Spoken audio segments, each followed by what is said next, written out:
God, I can't get this shot right.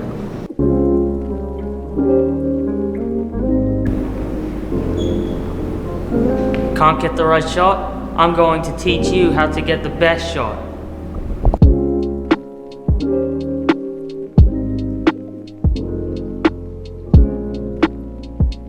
For the extreme long shot, you need to make sure you are as far as can be from the person of which you are filming, showing more of the scene and less of the actor. For the master shot, you need to capture the main shot. You have to shoot the entire scene in the master shot.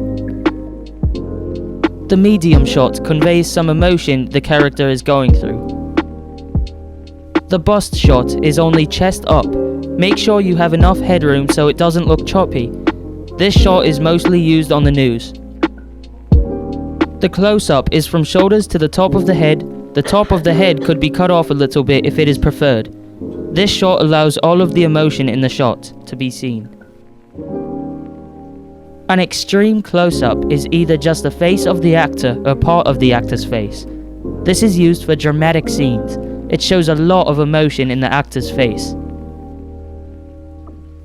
Now you know how to film some of the essential shots that you can use in any project. With enough effort, you can create an action scene or an emotional scene.